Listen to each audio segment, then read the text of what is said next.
Hello, everyone. Let's call it a day, okay? No? So if this was a construction site, then we should have gone home already. We call this 갈퇴 in Korean. It means we go straight home when the time has come. So we have to go home. But thank you very much for staying with us, despite being the schedule being delayed, despite the late hour. We are joined by many experts in the construction field, and I promise that I will make this session very fulfilling for everyone. So let me introduce the Korea Women's Society of Architects and Engineers, KOWSAE. So this is an association, a society of women who engage in the various sectors within the construction industry. So this includes architecture, civil engineering. So where do I have to point the pointer? Yes, so it includes architecture, civil engineering, machinery, environment, landscaping, urban planning. Have I left anything out?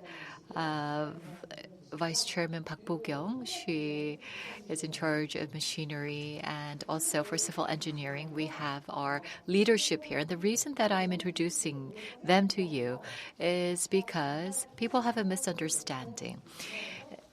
But I really want to point out that we have the experts in the different fields representing the construction field. And because we had the representation, we were able to build the society.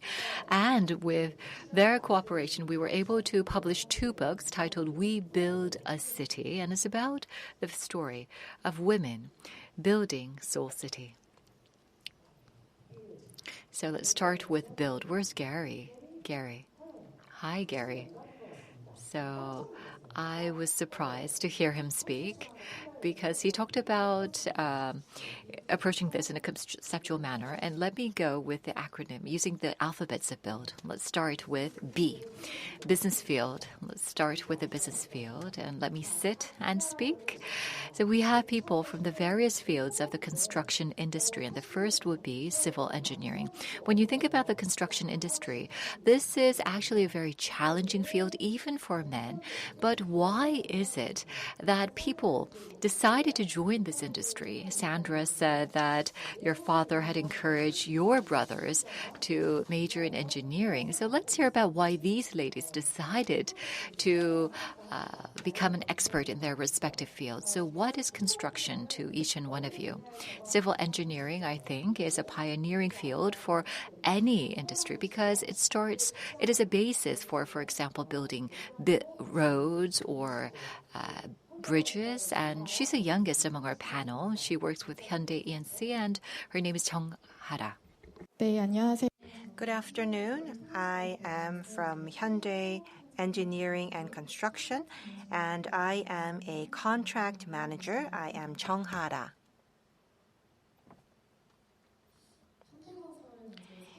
Hyundai Engineering and Construction is one of the construction companies that is well known around the world, and ENR of the US always announces the ranking of construction companies, and Hyundai was ranked number 1 in the world. And this is the top ranking for any Korean company, and within the top 20, Hyundai is the only Korean company included on the list. Hyundai has many civil engineering projects overseas, and let me take this time to briefly introduce some of the civil engineering projects that we have conducted overseas. On the slide, there is a bridge, and this actually is the Jabei Causeway Bridge. This bridge is one of the longest bridges in the world, located in Kuwait, and the total length is 36 kilometers. Next is something that is located in Turkey. This is the third Bosphorus Bridge. This bridge displays all of the technologies of Hyundai. So it is a hybrid bridge combining cable-stayed and suspension technologies. And this is one of the suspension world records because the bridge tower that you see on the screen is the highest bridge tower in the world. It is higher than the Eiffel Tower in Paris. Next is the Tuas Finger 3 reclamation project in Singapore. For 40 years, Hyundai had continued to have reclamation projects in Singapore throughout the 4 decades. And so about 7% of the Singaporean land mass was reclaimed by Hyundai. Next is a project in Hyundai. This is an LNG import terminal located in Al-Zur. Hyundai has reclamation and offshore plants included in this terminal project. And for this terminal project, this actually is recorded as the largest overseas project by any Korean company. Last but not least, the landmark of Dubai, Dubai Eyes. So Dubai Eye is the world's largest Ferris wheel, and before Dubai Eyes, the Ferris wheel in Las Vegas was the largest, and 1,750 people can board this Ferris wheel at the same time. Well, if you actually go to Dubai, Dubai Eye is so big that you cannot fit it into a single picture frame. So I have introduced 5 recent civil engineering projects that we have conducted by Hyundai. Well, she seems to be quite nervous, and so she forgot to tell us why she is in civil engineering. The reason I decided to major in civil engineering is because when I was a freshman, my scores brought me to civil engineering. That was the major that I decided because of my GPA. And within civil engineering, I could decide on construction or design, but I wasn't sure if I was someone who liked to sit at a desk. And so that's why I chose to join a construction company, and that was Hyundai. Thank you very much. Maybe we can give her a round of applause. That would cheer not only her, but the next speaker as well. 박유정 수석님이죠. 예. Next, we have Yoo-jung Park, and she would like to talk about her area of expertise, which is landscaping. It seems that we are a little bit behind schedule. I do have some slides, but it's only 3. Let me share with you some world-class projects. But you can see all of those pictures on Google. So rather than sharing pictures that can be seen on Google very easily, I want to share with you my story. I have been at Samsung C&T for 28 years, so allow me to briefly share with you how I was able to stay at this company for such a very long time. I am Yoo-jung Park, and I am the principal professional for landscaping at Samsung C&T. I joined Samsung 28 years ago, and I went to college in 1986. And the reason I went into landscaping is because at that time we were preparing for the 88 Olympics and also the Asian Games, and the economy was growing. And a relative who had studied in Germany suggested that when the economy grows, then people will want to have landscaping. And so he suggested that I go into landscaping. So I trusted his opinion and decided to major in landscaping. After I graduated from graduate school, I thought about where I should go. I could join an architecture office or a design company or a construction company, but I believe that all designs come true through construction. I wanted to see things built with my eyes. And I first joined Samsung C&T. I was one of the 2 out of 200 people who joined Samsung C&T at that time. And I wanted to try something where women were not commonly active in those areas. So let me share with you some of the projects that I had conducted. This is the DDP located in Dongdaemun. And Samsung C&T built DDT, and I was in charge of the landscaping. You can see that we have green roofs on the DDT, and this was the first time where we had green roofs for an atypical structure. And I believe that this is one of the largest areas covered with green roofing. And so this was a challenging landscape project. Here you can see something that looks like somewhere in the woods, but this actually is a garden within an apartment town that we built in Seoul. And so as a part of ESG, we actually put a small forest into this apartment town so that we can contribute to the environment as a part of our ESG efforts. So this is a garden for carbon capture. This is a project that covers a large area, so large that it can only be photographed using aerial pictures. So here you can see a lake park in an area called Gwangyo, and instead of demolishing the existing area, we actually built this lake park using the existing agricultural reservoir that was in this location, and I was in charge of the overall design. The round areas are the decks that have been built, and we used beams to build these decks. I will not go further into introducing Samsung, but I would like to mention that I have been able to work for 28 years at Samsung because of the insights that my seniors did give me. And I do believe that there were so many challenges that I probably could not have imagined that I would work here for 28 years, but it was actually taking it a year at a time or 3 years at a time. And I also focused on building my career through furthering my education as opportunities arose, and that is why I could last here for 28 years. At Samsung, I always talk to my juniors about how setting close-term goals so that they can continue to have achievements throughout their careers. Now is construction. Yes, it's a pleasure to be here. I work at the Seoul Power Generation Site Division of the Korea Midland Power. My name is Kim Sejin, and my company, Korea Midland Power, might not be a familiar company, but we're under KEPCO, and we were actually spun off. And so KEPCO, as you know, is a company, the public corporation that sends electric power to the households.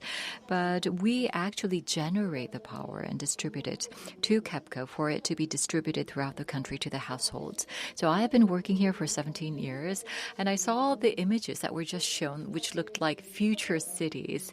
But in order to talk about my career, I have to show you photos of the past. So let's go back to the past. In the case of my company, Korea Midland Power, well, there are many power plants and generators outside of Seoul, but I am located in Seoul, and you may know this, but there is Tang-in-ri power plant located within Seoul.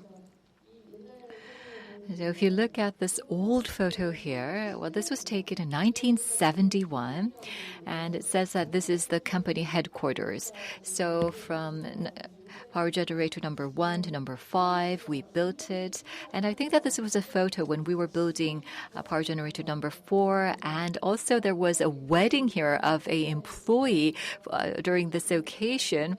And everyone is in their traditional attire, hanok, but they're standing in front of the company headquarters. And the headquarter facility was used as a wedding hall for this employee, it seems. So let's go further back into the past, and this is in the 1950s. It's 73 years ago that this photo was taken. You can see that in the middle there is a power generator, and that is generator number 1. So in the case of Tang-in-ri power plant, power generator in Seoul, well, this was built a long time ago, and I think that this photo was taken 20 years after it first started operation. So if you look into the photo, you can see that there are boats in Han River, which really shows how long time ago this was.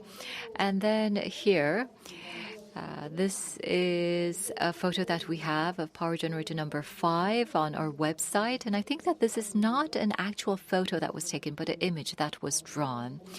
And this is based on the materials that we have of our company's past history. And also, if you look here, this is number 3. We were actually decommissioning this because usually the life cycle is about 30 years. And so it was time to decommission this power plant, this power station, and the photo was taken when it was being decommissioned and retired. So I think that this photo was taken about 15 years ago. And so the Tangin-ni power plant, as you can see, there are 2 roofs. There's only number 4 and number 5 remaining. The other power plants were retired. So this is a photo taken from the Han River. And so, like I said, the life cycle of a power plant is about 30 years. And so in 2017, number 4 and number 5 was also retired as well. So we need new power plants. And what we did was, well, in Mapogu, that is where we have our power plants. And there's a lot of civil complaints that we suffer from because it's in the middle of Seoul. So what we did was we came up with a small idea that we would have the power plants underground, and on the surface we would make a public park for the people to enjoy. So that is the idea that we have come up with, and we've completed our first project, and this is what you can see now. As you can see, there is one building and there's the roof that you can see as well. So underneath, you may see the cyclical structures, but if you go underneath, there is the power plant facilities underground. And also you can see that number 4 and number 5, actually we didn't actually demolish all of them. So the chimneys of the old power plants are still there. But anyhow, we've built a public park, and the number 4 and number 5 are no longer in operation. The power plants are now used. The remaining facilities are now being developed into, like the Tate Museum. We want to make it into a museum as a cultural site and open it up to the public. So as you can see, we've made it into a cultural and leisure space for the people. Thank you. Yes, everyone are engineers. So when they start to speak about technology, they can go on and on. But because of the time constraint, we will manage the time well. So you've seen this, right? So I will be giving this to each one of our speakers. And so I will only allow the people that I designate to speak so that we can swiftly proceed ahead. Let's go on to the next presentation, which is by me. So the construction industry has a lot of different fields within it. I really want to hurry because we don't have much time, but this is what I look like on the construction site. We have the hard hats, we have our protection gear on, and this is one of the projects that is quite memorable for me. It was located in Laos. It was carried out as part of the official direct assistance ODA project. And so to prevent natural disasters, we decided to create this river park. And actually, I contributed to this project using my perspective as a mother and a woman. But at that time, we didn't have enough funding, despite this being an ODA project. And what we did was we gathered and collected a funding worth about 200 million Korean won. Of course, that's only about 0.4% of the total budget required for this project. But anyhow, we gathered 200 million won. The Korean female experts in this field, we gathered the funding and we made this playground for the children, and we shed positive impact on the children and the women living in this area. And next is unity. As it was mentioned, the construction industry has many different fields within it, and unity is very important. But I think that one of the obstacles towards unity is that there is gender prejudice or stereotypes, especially within Asian societies. So, for example, if you look at Crevit, there was a survey that was conducted on about 12,000 girls and boys in high school, middle school, and elementary school. And we asked how many students would like to hold a job in the construction field. And there were 0 girls who wanted to have a job in the construction field. But there were a few male students who wanted to have a job in the construction industry. But that was ranked only 11th among top 20 occupations. So you may think that this was a long time ago, but let's ask their opinions whether you've had the experience of experiencing discrimination or an experience of gender stereotypes. Jeong, well, yes, civil engineering is a very conservative field, and when I was fresh out of college and starting my job, I had been given an OJT opportunity. So we work with a lot of subcontractors, as you know, and there was one person who said that if a female goes into a tunnel, the tunnel would collapse. So I was not allowed inside the tunnel. So that was one of the experiences that I had. Well, we have lots to say, and it would be great if we can listen to all of the stories, but unfortunately we cannot do so. And also, when we're going through the job interviews, I understand there's a lot of discrimination that women have experienced, according to the surveys that we've conducted. 77.8% of the total respondents who are female said that they've experienced discrimination. How about you? So you have experienced discrimination. Please go ahead and speak about your experience, Yoo-jung. Well, this is something that you cannot experience these days. But anyhow, there was a blind interview. Nowadays, we have blind interviews, but when I was having these job interviews, it was right after I graduated from my grad school. And there was one interviewer who asked me, when are you planning to get married? And back then, well, there were stereotypes about getting married. And so I said, I'm planning to get married in a couple of years. But actually, marriage, well, it's not a really big momentum or a very important stage of your life in terms of your career. Because in the construction industry, I think that there are other events that are more momentous. But anyhow, looking back, there were times when being married or not was an issue of discrimination for women. Okay, so let's go on to the next question. Let's go on to the next question.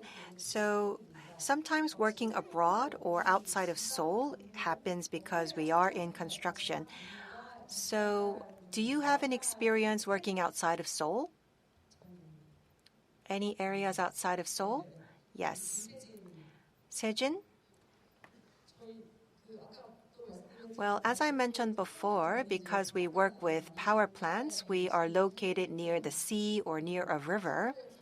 And so we don't have any chances to work in Seoul, but we work in the most remote areas.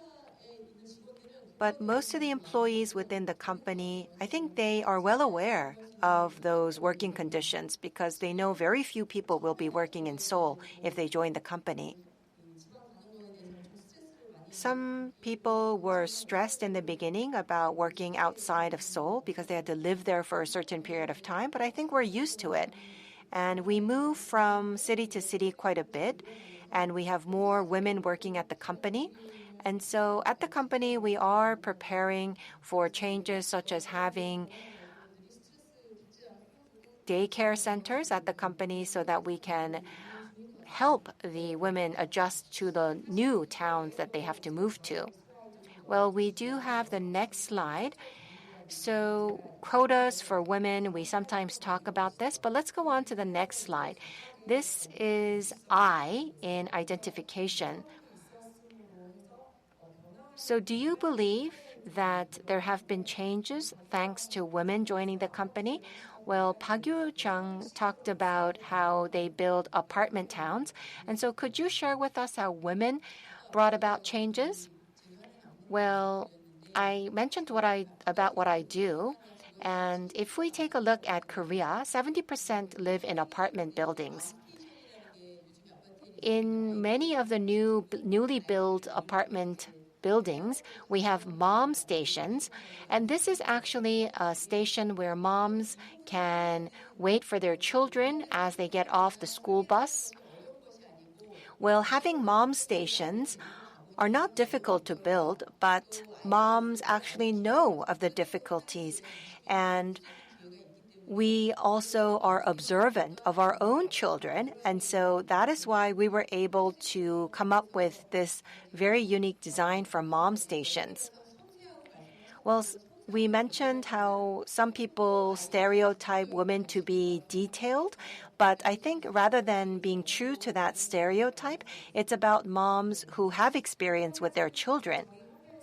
At our association, we also have the Seoul Sunflower Center.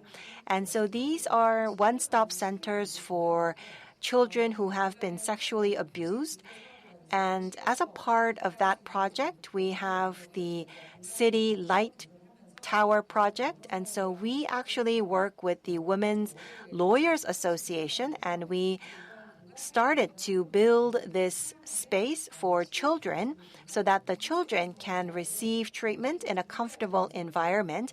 And we have been supported by companies as a part of their ESG project. I think when women jump into these projects, we are able to deal with what is actually necessary for the people. 사례가 있을 것 같아요. And next, let's talk about women leadership. So why don't we ask questions? Have you experienced women leadership? Sejin, can you go ahead? Well, I'm not sure whether this is related exactly to leadership, but because I'm not in a leadership position myself. I'm a middle manager at this moment, but I did talk about the projects that were pursued in our company, and we receive a lot of civil complaints. There's a lot of opposition about the projects that we carry out by the local municipalities, and so there are these confrontations between our company and the local communities. But as a woman, and as a person working in my company, I thought that maybe I can contribute by coming up with a good idea. So what we did was we came up with a council, which is composed of members of the local community and our company members, so that we can get together and listen to the views of the two sides. And it really helped to have a better understanding of both sides, and we can collect opinions and also come up with a solution for these challenges that we're faced with.